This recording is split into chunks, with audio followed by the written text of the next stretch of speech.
everyone, my name is Ashley Keith and welcome to the Transform Your Fitness video series, and I'm super excited to have Lance Caron with me today. Lance has been in the fitness industry professionally for 13 years and built a personal training studio that started from his dining room, which is pretty cool, and he grew it up over 10 years and just sold it in the last year. Yeah. So I know he has tons of information to share. He's been doing lots of awesome stuff online, and I'm just really grateful that he's here to chat with us today. So thank you so much, Lance, for being here. Hey, thanks for having me. I really appreciate it. Really excited to answer some questions and hopefully give some good insight. Awesome. So I want to just start with hearing briefly about your why, a little bit about what inspired you along your health and wellness journey. Yeah, so essentially, it was one of those things that I think in around middle school, it was, just feeling super insecure just with being skinny and just feeling like I was just completely invisible, to be honest. And I think it was right around seventh grade where a girl that I liked put her arm around me and was just like, "Good Lord, you're so skinny." And it was just like the icing on the top after just feeling like I was a total bookworm and just feeling like, I just didn't fit in with the typical, the jock, the male,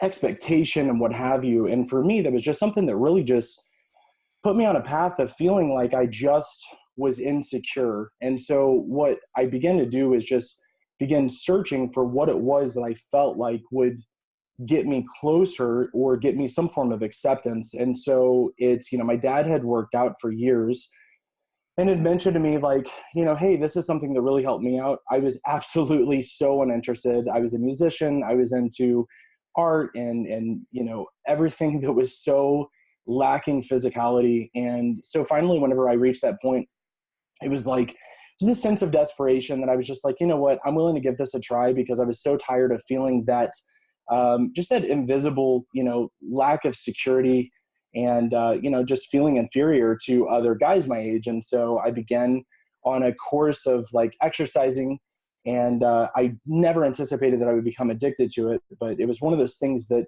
in a short period of time, I began to notice some changes. And for the first time in my life, I felt actually confident in my own skin instead of like my intellect or something like that. So it was this amazing transformation physically, but it was more so what it did internally for me. And it just put me on this path of like, holy crap, this is so amazing. I finally feel secure. I finally feel confident in the way that I look and whenever I'm around not only, other girls, but other guys. And that just kind of set me on the path. And so I just began being interested in helping other people kind of feel that same way who were very similar to myself. I love that. And I think it is important to, bring that idea up. At some point, all of us have felt some sort of insecurity in our own skin, right? And being comfortable in your own body starts with being able to like be in your own body. So do you remember that specific, I'm just curious, do you remember that specific moment where you were like, oh yeah, like or was it more a gradual? Well, it was, you would think that it would be gradual because I ended up putting on like almost 20 pounds of muscle over the course of a year. And, and I was never, I wasn't like, if people are picturing like this skinny, like ectomorph that was like really ripped, that wasn't me either. So it was like, I was skinny fat. I was so out of shape. I just didn't do anything physical. So for me, all of a sudden, it was, we were out in the pool and my dad had taken some pictures of the family and then was like, oh, hey, check this out. And he was always trying to encourage me. And he's like, oh, hey, look at this. This is from the barbecue last weekend. And so he's showing me some of these pictures and he's showing me this and I was like, oh my gosh, I didn't realize how much I had made a difference, And so for me, that was that moment. I was feeling more secure, as the year went on, but seeing the picture of what the transformation actually was. And I don't know how I missed that. I guess you're just in your head so much, just like beating yourself up, seeing yourself as the same dorky, skinny kid and so on and so forth, that whenever I saw the picture, it was just like, oh my gosh, this really worked. This is where my, my confidence is actually, peaking. So that's where I literally noticed kind of all in one sitting. That's so cool. I love that. And I like that idea that you kind of like got to see yourself from the outside a little bit, right? because when we're Yes, so caught up in our own stories, it's completely. hard to see it. So, do you, just a question based on that, do you do before and after pictures with your clients? I do. So I do a lot of those because it's so, one of the things that I work on with clients is that, again, just like myself in the past, and I typically work with clients who are just like myself. I've worked with men and women, but usually I prefer to work with people who are very willing and open to discuss some of the insecurities and so on and so forth. But usually there's a mental hang up that either, just like myself, I felt if I was at a certain weight or looked a certain way, I would suddenly have this confidence. And I was putting all of my, my confidence and hope in some sort of, scale pounds. And so what I do is encourage the pictures. I always, teach basically that, like, when we're doing progress tracking, first of all, you can't manage what you don't measure. So we track progress. But more importantly, I teach people, because both men and women both get so hung up on the scale that if the scale is moving down, they think that it's a good thing. And sometimes they're losing muscle, or they're losing, water and dehydrating and so on and so forth. So I teach that the scale is only a third of the story. So when we do, entire measurements to track what's really going on, we're looking at everything from, body weight to body fat percentage and measurements, along with the photos being the third, and final piece. So most of the time, where people will see some body fat loss, a lot of times people will see, or they anticipate, like, a greater loss than what what they're hoping for, or they see less than what they're hoping for. And then whenever we start talking about collectively what's really going on, especially with the images, people are usually shocked, that they begin to see, like, oh, okay, wow, this is coming in. And I always let people know, like, even measurements, when you're taking measurements, like whenever I first did with my wife, not everything just goes in exactly where you measure. Sometimes things lift, and sometimes, things move in different ways. So a picture is going to show that, where, the measurements and the weight alone is usually going to be something that could be discouraging. Yeah, I think that's a great, like, way to look at it. And I remember when I first started lifting weights too, being, like, confused, because I didn't really fully realize how much more muscle weighs than fat. Mhm. And I was like, wait a second, I'm actually gaining weight, but my pants feel looser. Like, what's happening Right. here? So being able to see from the outside, I think is a really great tactic. Absolutely. And you mentioned it's a mindset thing too, right? So, this whole series is about how you move, how you eat, how you think. So I'm curious to know how you intersect those three, or how you see those three coming together to create a foundation for better health for you and your clients. Yeah, so a prime thing, initially before I got into, and knew that I was going to be a personal trainer, one of the avenues that I was looking at was going to be counseling psychology. And because of the fact that I was so intrigued, by what makes us tick, and why certain people will succeed doing the same things and other people won't. And, so I began studying, things from, NLP and cognitive behavioral therapy. And there were, so many different things that align, that actually point to the mindset being more importantly, to be focused on than anything else. And so I think that the mindset, where a lot of coaches and trainers now are talking mindset, but they're not really making it applicable to, to everyday people, to say, like, it's not just thinking positively. Those things are great, but what it really comes down to is things such as your focus and your limiting belief factors. What sort of things are you, repeating this cycle because you have a thermostat set for yourself that you believe that you are a certain type of person, maybe the type of person, like I used to believe forever, I would still look at myself and see myself as this skinny, inferior kid. And so you do things and you act as if you are that skinny, inferior kid. And then you get results or an outcome based on those actions, which perpetuates that prophecy that you are that skinny, kid, that you get, those reactions from people, you get treated as somebody like that. And then you stop trying after a while if you don't see the results because your focus isn't right. So I highly believe that one of the first things that we do is do, like, a needs analysis with any of my clients to figure out, like, yes, I can give you the greatest diet, that's super strict and all of this stuff. And I don't mean great as in, like, enjoyable, but I can give the most effective and efficient diet. And the same with the workouts, and make people do all of these things. But if they don't have the mindset or the habits set in place to be able to follow through with that, it's absolutely garbage. It means nothing. And so we have to first begin on like, okay, where are you at currently? And then where's the gap? How do we make those things connect? And sometimes it's just creating those small habits that fit into their lifestyle. And a lot of times it's again like, what sort of things have been said about me that I believe to be true, that I'm acting in accordance as if it is true.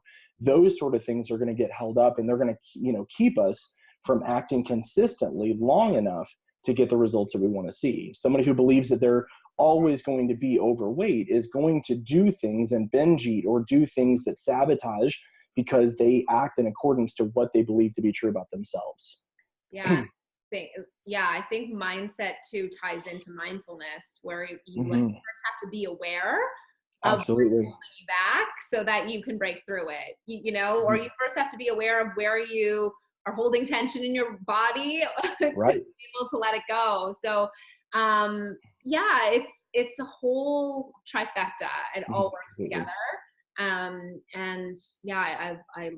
I love how you just touched on that. So other than the needs analysis that you do with your clients in order to create those consistent habits, what strategies do you use with them? Like to start with the baby steps, before you go into some bigger things. Yeah, so there's usually a lot of times what happens is people will get so distracted. And we do this, it's our human nature. We do this with with business, anything that we get overzealous about, because we start off in this plane that usually we're we're going to be motivated through inspiration or desperation. And most people who come to me, they're not usually because they've been inspired, they're usually at a place of desperation. And so that's a great place to be because you're ready to take massive action. But unfortunately, if you don't have the tools to do that and you're not prepared for where you're at, what happens is you create this overzealous mentality that you're willing to do all of these things in the beginning that may or may not really, have as much effect as what you want. And what happens is people end up exhausting themselves or become exasperated, from all of the little techniques that they're trying to focus on and be distracted by before they even get to the results that they could get just by focusing on some of the fundamentals. So what I do is we break down some things that are just absolutely going to be focused upon before we allow anything else. And I basically teach them that, number one, you do have to understand that the mindset is going to be key. What is it that you want? So we start talking about goals versus goal system. And so I break that down. So your goal is what you want to achieve. The goal system is how you're going to achieve it, which is broken down into daily habits. And then your underlying motivation is why you want to achieve that thing. And if you're not focused on that why, and if it's only based on that goal, a goal is finite, to where an underlying motivation is going to allow you to create a goal system that's infinite. And so once we identify what it is that they truly want, more than just I want to lose 20 pounds, but I want to be at this weight or feel this way so that whenever I look at myself or I see other people see me, I feel this way. And those are the big underlying motivations. So once we establish that, we're ready to set a goal, short-term goals, and then we begin setting daily activities. And those sort of things are what's going to build up long-term strategies. And so we begin focusing on simply understanding that your metabolism is what's going to be reigning true more than anything. So we want to make sure that you're actually consuming the right amount of calories. Not that we want to be obsessed about calories, but if you are eating all of the right things, but you're over consuming those things, it doesn't matter how green the vegetable is or how lean the protein is. If you're over consuming food or you're way under consuming food, you're not going to lose the body fat that is keeping you feeling insecure. So we begin identifying those sort of things of what your BMR is and your total energy expenditure. And then once we get to this, we begin to figure out, and I teach them, okay, the next stage is the macronutrients. We don't have to focus on, we don't want to remove entire macronutrients like carbs or fats. That's where we begin feeling deprived and our body is missing out on essential minerals and vitamins. And so what we do is we want a balance of macronutrients for our energy levels, for our demand for the day, for our serotonin level, and for our body and basal metabolic rate. So once we do that, then finally, we work on the exercise, which most people, again, they're overzealous. And I asked them, how many days a week do you plan on working out? 5 to 7 is always the answer. They want to work out like as often as possible. And what I teach is a system that I actually learned through business but I basically took this and manipulated it into what is my foundation for all of my coaching, which is I teach this good, great, and awesome goal.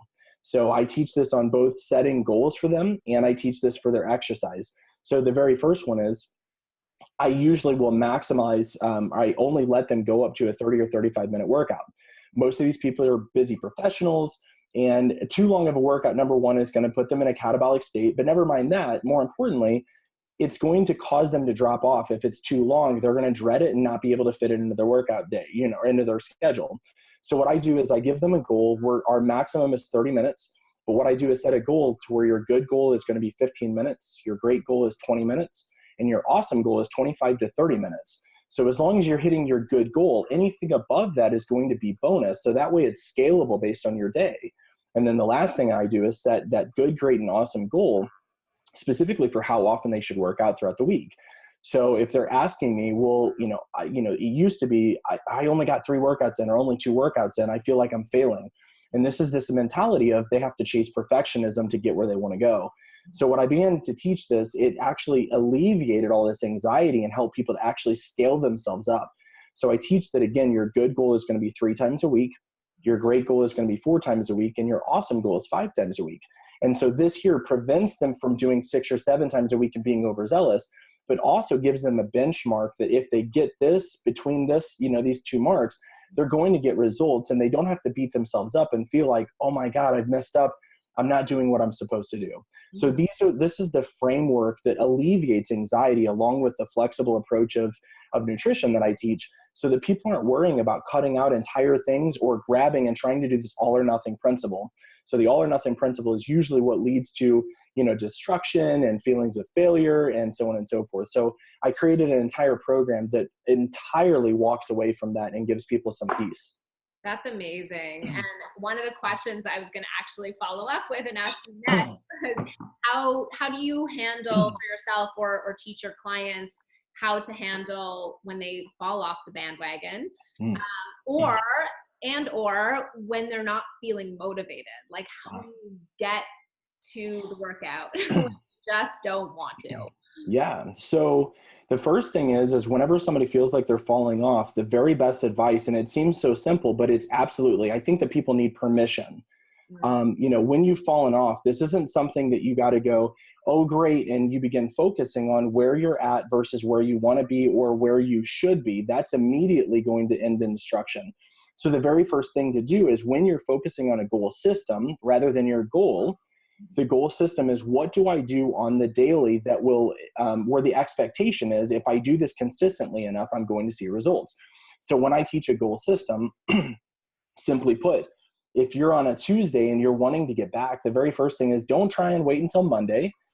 What do you normally do? It's the same way as if you've got GPS and you've taken a wrong course and you're going from New York to California. You don't abandon the trip and start focusing on how many hours you've lost. You immediately course correct and figure out which road do you need to get back that takes you to the straighter course. So in this case, we go right back to the fundamentals, which is, okay, that means that we immediately begin tracking food, not so that we're obsessing about every calorie, but so that we're responsible for what we're taking in.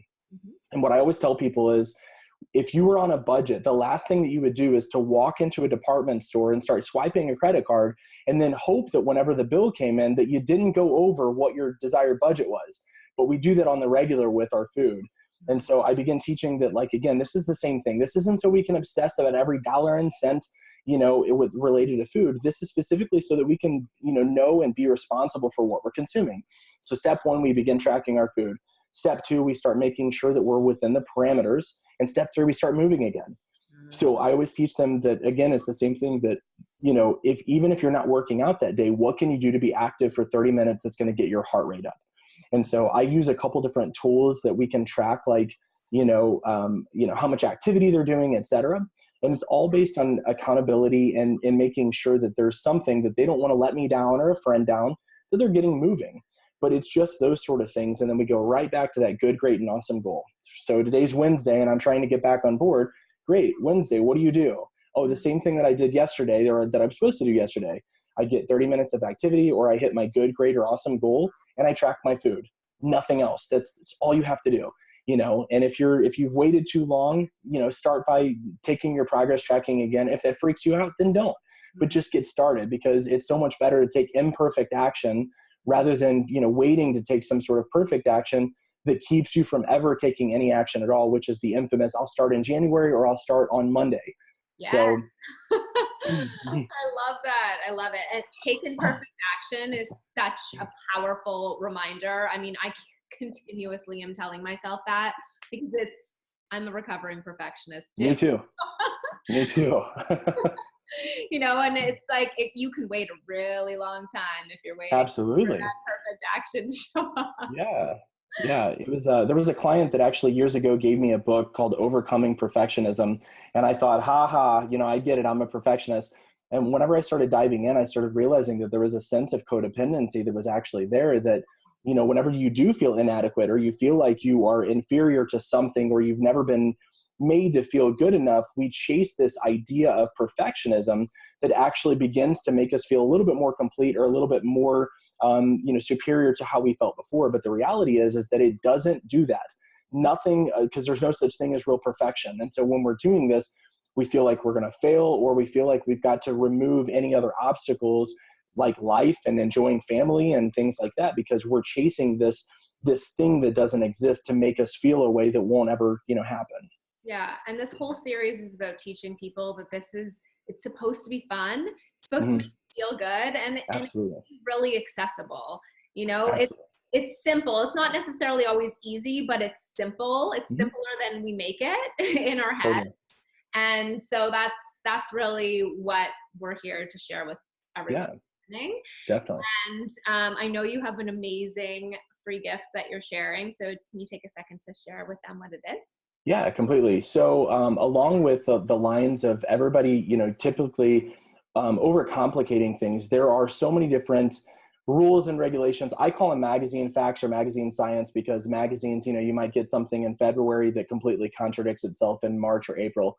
And this is the way that people often, come to me, and they, will tell me like, oh, I'm doing all of the right things. I'm eating this food and that food and avocados, which is great fat, and this and that. And they start sharing all of these things. But whenever I simply ask them, hey, what's your basal metabolic rate? Or do you know how many calories you burn in a given day? So that we can make sure that you're not overeating or undereating, they have no clue. So what I did was created a calorie calculator.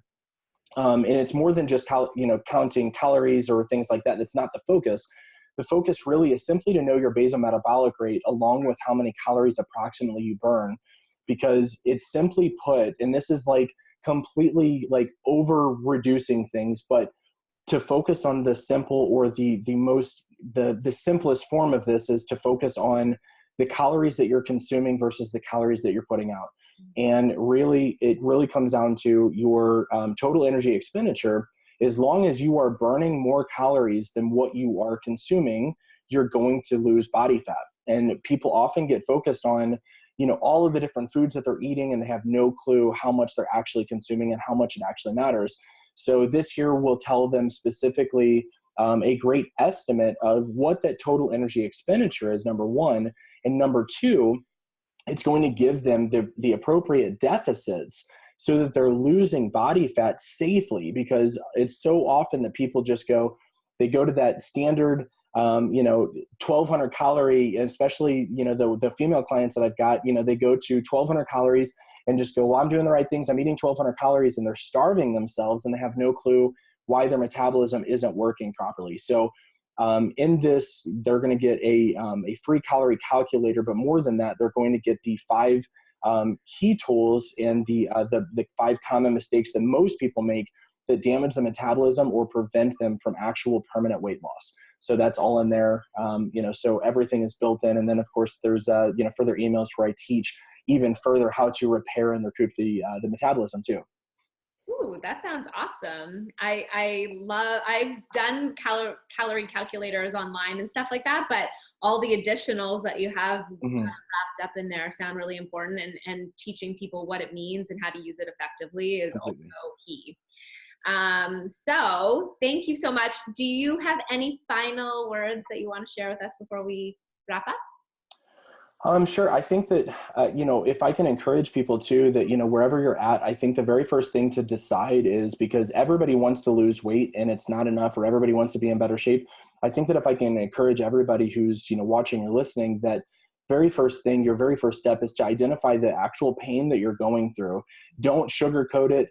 Don't pretend like it's not as bad as what it really is. When I was to that point, it wasn't how many pounds I needed to lose or how many pounds I wanted to gain. And the same with my clients. The ones who have the most effective results that last a lifetime are the ones who really identify with the fact that where I'm at is not comfortable, but more importantly, it's bringing me pain, and it's holding me back from other things, whether it's photos with family. It's all of these things that strip away from good emotions, and we're designed to always be moving towards pleasure or away from pain. And until you identify what that pain is, you won't be able to ever see making a change as pleasurable.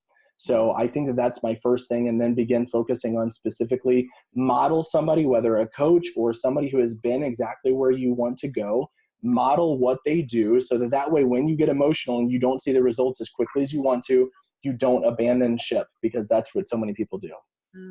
Love it. Yeah, accountability is huge. Absolutely. Amazing. Well, thank you so much. Your free gift will be in the email, so people check it out. It's super generous and awesome. And I will have all of Lance's contact information in there as well. And Lance, thank you again for sharing all that knowledge. I feel like we could continue to talk for like another hour, but I look forward to hearing people's feedback on that. And thank you again. Yeah, thanks for having me. I really appreciate it. It's been awesome.